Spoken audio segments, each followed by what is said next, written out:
السلام علیکم دوستو، آپ دیکھ رہے ہیں اسلامک ورلڈ ٹی وی۔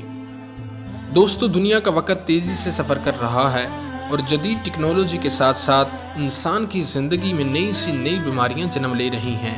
ان بیماریوں میں سے ایک بیماری بخار ہے۔ ہم آپ کو بتائیں گے کہ دنیا میں سب سے پہلے بخار کس پر اترا۔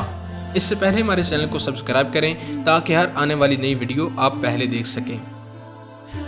حضرت ابن عباس رضی اللہ تعالیٰ عنہ سے روایت ہے کہ حضرت نوح علیہ السلام کی کشتی میں پرندوں میں سب سے پہلے داخل ہونے والا پرندہ طوطا تھا، اور حیوانات میں سب سے آخر میں سوار ہونے والا گدھا تھا، اور شیطان گدھے کی دم پکڑ کر کشتی میں پہنچ گیا۔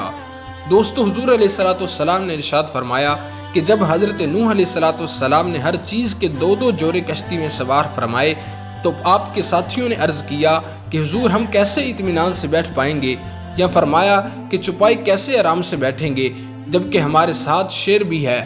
تو دوستو، اس وقت اللہ تعالیٰ نے شیر کو بخار میں مبتلا کر دیا، اور دنیا میں سب سے پہلے بخار شیر پر اترا تھا۔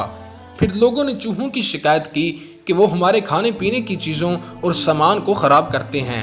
تو دوستو، اللہ تعالیٰ کے حکم سے شیر نے چھینک ماری اور اس میں سے بلی نکل پڑی۔ بلی کو دیکھ کر چوہے چھپ گئے۔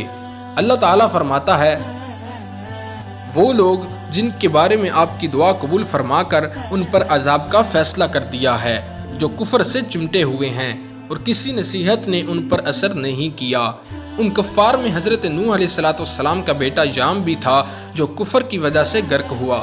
دوستو، حضرت نوح علیہ السلام کو حکم ہوا کہ اس کشتی میں اپنی امت کے ان لوگوں کو بھی سوار کریں جو ایمان سے مشرف ہو چکے ہیں۔ پھر اللہ تعالیٰ فرماتا ہے کہ آپ ایک طویل عرصہ اپنی قوم میں قیام پذیر رہے اور رات دن طریقہ بدل کر انہیں نصیحتیں کرتے رہے۔ کئی بار انہیں نرمی سے سمجھایا، کئی بار اللہ کے خوف سے ڈرایا، اور کبھی انہیں ترغیب دی اور کبھی آخرت کی دھمکی سے انہیں راہ راست پر لانے کی کوشش کی۔ لیکن پوری قوم میں سے صرف چند خوش نصیب ایسے تھے جو ایمان کی دولت حاصل کرنے میں کامیاب ہوئے۔ دوستو، امید ہے آپ کو ویڈیو اچھی لگی ہوگی۔ لائک کریں، شیئر کریں۔